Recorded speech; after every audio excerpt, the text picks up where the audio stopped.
1 Samuel 24.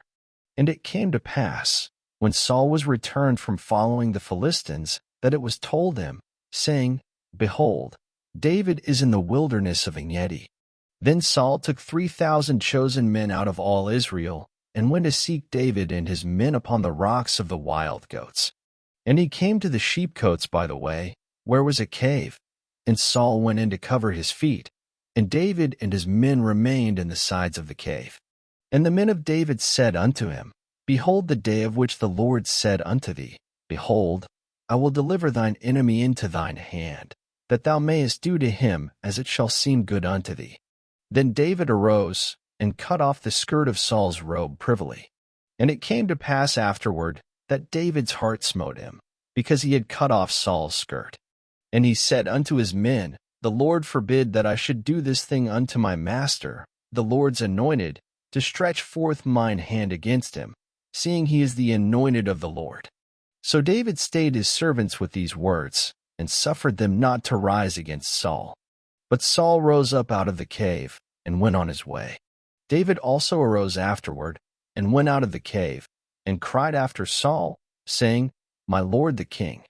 And when Saul looked behind him, David stooped with his face to the earth, and bowed himself. And David said to Saul, Wherefore hearest thou men's words, saying, Behold, David seeketh thy hurt? Behold, this day thine eyes have seen how that the Lord had delivered thee today into mine hand in the cave. And some bade me kill thee, but mine I spared thee. And I said, I will not put forth mine hand against my Lord, for he is the Lord's anointed. Moreover, my father, see the skirt of thy robe in my hand. For in that I cut off the skirt of thy robe, and killed thee not, know thou, and see that there is neither evil nor transgression in mine hand, and I have not sinned against thee. Yet thou huntest my soul to take it. The Lord judge between me and thee, and the Lord avenge me of thee, but mine hand shall not be upon thee. As saith the proverb of the ancients, wickedness proceedeth from the wicked, but mine hand shall not be upon thee. After whom is the king of Israel come out? After whom dost thou pursue? After a dead dog, after a flea. The Lord therefore be judge, and judge between me and thee, and see, and plead my cause, and deliver me out of thine hand.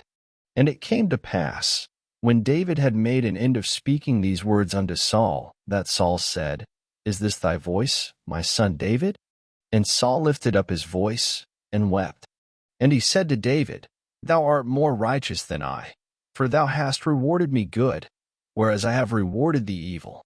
And thou hast shewed this day how that thou hast dealt well with me, forasmuch as when the Lord had delivered me into thine hand, thou killedst me not. For if a man find his enemy, will he let him go well away? Wherefore the Lord reward thee good for that thou hast done unto me this day. And now, behold, I know well that thou shalt surely be king, and that the kingdom of Israel shall be established in thine hand. Swear now therefore unto me by the Lord, that thou wilt not cut off my seed after me, and that thou wilt not destroy my name out of my father's house. And David sware unto Saul. And Saul went home, but David and his men get them up unto the hold. Thank you for listening. Up next, 1 Samuel 25.